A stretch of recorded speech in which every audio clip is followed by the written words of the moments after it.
"Ma'am, we found your soaked child in the park." It was 1 a.m. on a stormy night when a police officer suddenly showed up at my door. I was totally confused. After all, my 2-year-old daughter was peacefully sleeping in her bed. The officer had with him a little girl, around 4 years old, wearing tattered clothes and looking frail. She stared at me trembling with tears in her eyes. The officer showed me a note the girl was clutching and had my name and address written on it. Could it be? I suddenly hugged the little girl, and a flood of memories rushed back into my mind. I am Susan, a 33-year-old housewife. I live with my husband Michael, who is the same age, and our 2-year-old daughter Sarah. We have a happy life together, but I have a past I'd rather not remember. It was 5 years ago. I got married for the first time when I was 28. My husband was Joseph, my boss at the company where I worked. Joseph was a generous mentor, and I admired his confidence and his ability to put people at ease. When he asked me out, I dated him for about 6 months and happily accepted his marriage proposal. My family also seemed to have a good impression of him. In particular, my sister Lisa, who is 5 years younger than me, was thrilled to have a great brother-in-law. Joseph even told me I was surprised he had such a beautiful and cute sister. Lisa was indeed adorable, both in looks and personality. When we were little, she would always follow me around saying, "Susan, I love you." We were really close sisters. After getting married to Joseph, Lisa started coming over to our new home more frequently. Joseph is so mature. I really look up to him. The guys around me are just kids in comparison. I'm flattered that a cute girl like you, Lisa, would compliment me. I felt uneasy watching Lisa grow fond of Joseph and my husband seeming to enjoy the attention, but my intuition eventually proved correct. One day, they both vanished, hand in hand. They left behind a note saying, "Susan, I'm sorry," along with filled-out divorce papers. Life can be dramatic, but who really goes through something like having their husband and sister fall in love? Why couldn't they have just been honest with me? I would have been willing to let Lisa have Joseph. If I could utterly despise them, maybe it would be easier.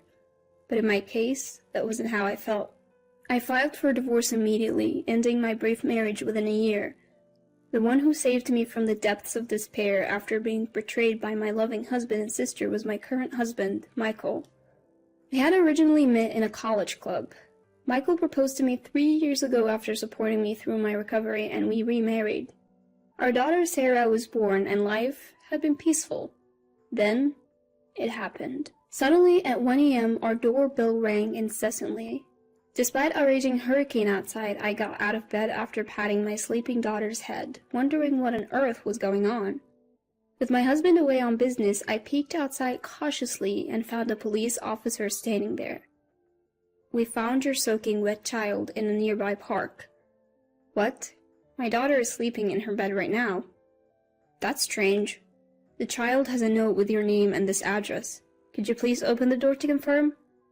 When I opened the door, standing there were the police officer and a skinny, drenched little girl about 4 years old.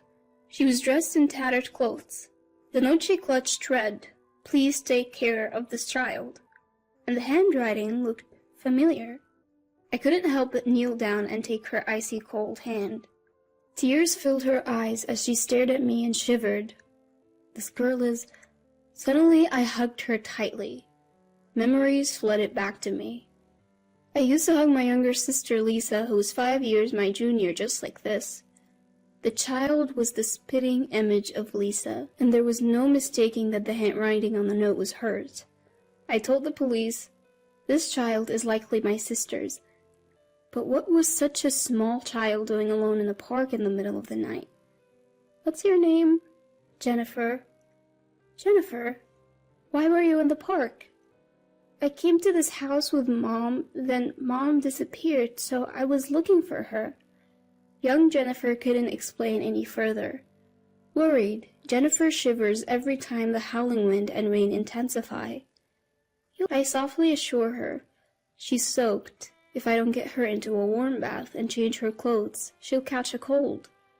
I had some larger clothes a friend had given me, which their kids had outgrown. I got those ready for her. While I'm helping Jennifer out of her clothes in the bathroom, I let out an involuntary gasp. Unbelievably, her body has multiple bruises as if she's been pinched and slapped.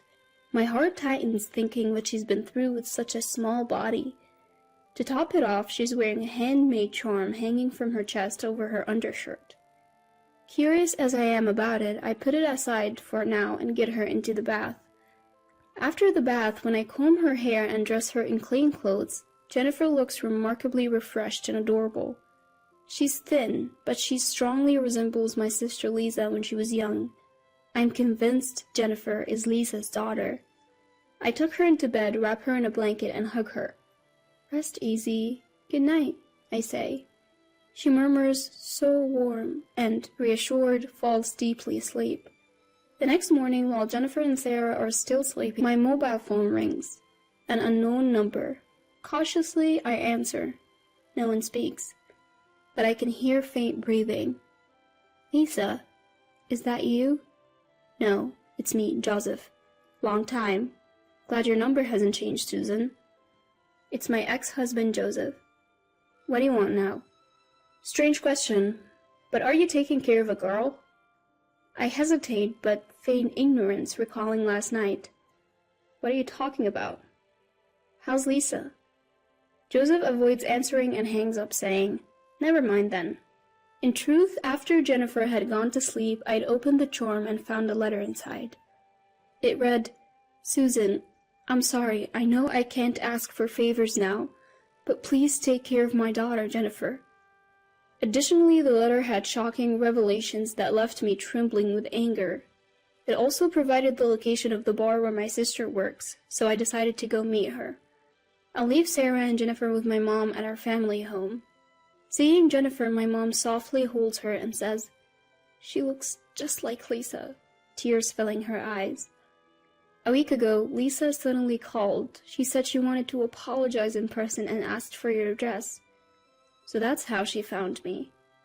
I had my reservations, but she seemed desperate and kept insisting, so I reluctantly agreed. "I'm sorry." "You did nothing wrong, Mom. Thanks to you, I might be able to help Lisa." "What?" "I'm entrusting these kids to you for that reason." So I left my family home and headed to the bar where Lisa works. It was only a 30-minute taxi ride away. Why didn't she ask for help sooner if she lived so close? I guess Lisa felt she couldn't rely on me no matter how tough things got. The bar was in a quiet corner of the entertainment district. Inside, it was dimly lit and smelled of alcohol and cigarettes. When I asked someone who looked like the owner about Lisa, he called for her right away. Stumbling from the back of the bar, Lisa appeared. The once plump and pretty Lisa I remember was gone. She looked skinny, worn out, and had a sickly complexion. I was lost for words. Lisa, who was still in her 20s, looked like a worn-out woman in her 40s or 50s. "Is that you, Lisa?" "Yeah, Susan, I'm sorry." After she finished saying this, Lisa stumbled and collapsed into my arms. That's when the owner coldly said, "She's not feeling well and can't work. Take her home." Seeing his attitude, I could easily imagine the harsh treatment Lisa had been getting here. I immediately took Lisa to the nearest hospital. The doctor diagnosed her with a severe illness, saying she came too late and doesn't have much time left. Lisa was immediately admitted. Overwhelmed by the news, I returned home and told my mom, who broke down crying. I, too, couldn't hold back my tears anymore. "I'll take care of Jennifer, Mom. Let's support Lisa together." "Yes, I'll do everything I can." Having made this promise with Mom, I took Jennifer and Sarah home. My husband Michael, who returned from a business trip that night, was shocked to see one more child in the house. When I discussed Jennifer with him, he said, "Let's pray for Lisa's recovery. In the meantime, Jennifer can stay with us." The next day, when we took Jennifer to visit her mom in the hospital, she ran up to Lisa crying. "Mom, I've missed you." "Jennifer, I'm sorry. Are you okay?" "Yeah, I'm fine. Aunt Susan is really nice." Tears in her eyes, Lisa lovingly stroked Jennifer's hair. My sister thanked me and gave me something to help protect Jennifer. From then on, Jennifer stayed with us and we occasionally took her to see Lisa in the hospital. After about 10 days, Jennifer, who had been so frail, started to look healthier and even smiled a bit. She grew fond of Sarah, almost as if they had been sisters forever. Just when I was happily watching the two of them play, I got a call from my mom back home. "Joseph just showed up at the house," she said. "I am demanding to know where Lisa and Jennifer are. Hand them over right now." "I got scared and gave him your address. I'm sorry. Get out of there before he finds you." I was hurriedly getting the kids ready to leave when the doorbell rang multiple times. Could it be Joseph already? I peered outside, and sure enough, there he was, face red with anger. Seeing him like this, something in me snapped. Despite Lisa withering away, Joseph looked like he'd put in weight, even getting chubby. I opened the door and Joseph immediately started accusing me. "Heard you got remarried and live in a nice house, enjoying the high life, huh?" "That's none of your business," I retorted. "I know Lisa and Jennifer are here. Bring them out now." "Even if they are, I can't hand them over to you." "I need Lisa to work or we don't have money. Bring her out." At that moment, Jennifer burst out and screamed, "I hate you, Dad. You always bullied Mom." "What did you say, you little brat?" Joseph tried to slap Jennifer, but I immediately stepped in between. "Lisa is in the hospital because of you. She's sick because you forced her to work and didn't allow her to get medical treatment." I had read about Joseph's recent behavior in a letter from Lisa that was inside the charm Jennifer was wearing. When Lisa got pregnant, she and Joseph left home together. Soon after Jennifer was born, they were broke and struggling. Joseph then began verbally abusing Lisa and Jennifer, saying, "This is all your fault." He took all the money Lisa earned from her job at a bar and squandered it on gambling and fun. They were left without even food.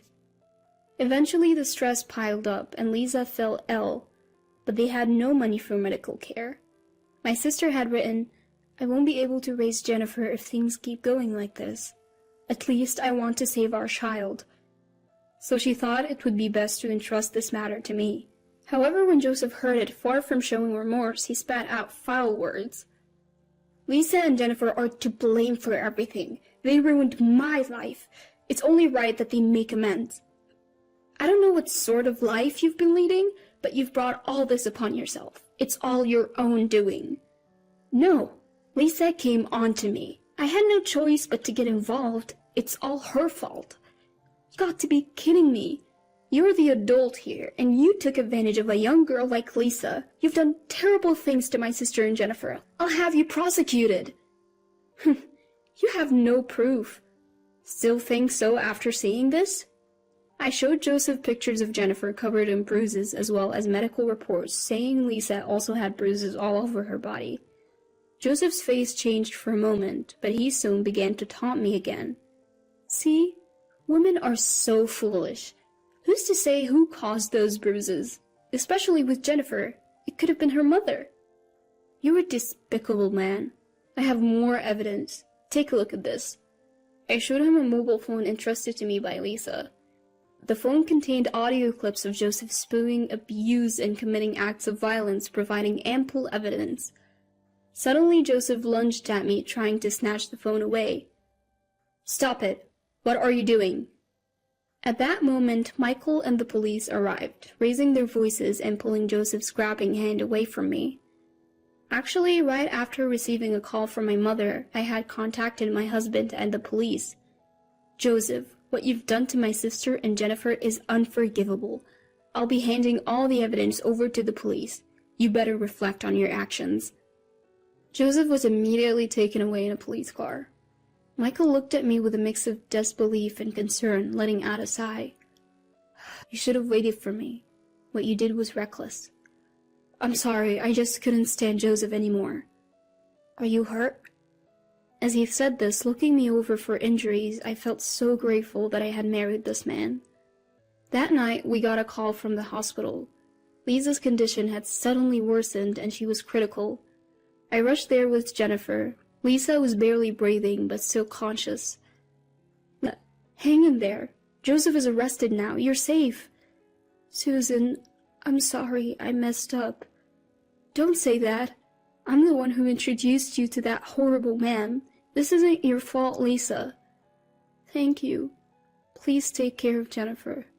Don't worry, I'll look after her until you get better. You need to hang on. Jennifer gripped Lisa's hand tightly, tears streaming down her face. Mom, Jennifer, I'm sorry. I'll be watching over you from the sky. Be a good girl. Mom, I'll be good. I want to be with you. Mom, Jennifer. And with that, Lisa lost consciousness. My sister passed away quietly the next day. Our prayers went unanswered. If I had stayed with Joseph, my daughter and I might have faced a similar fate. I wonder if Lisa became my stand-in. I can't shake that feeling. After the trial, Joseph was sentenced to prison. My parents filed for compensation and child support from Joseph.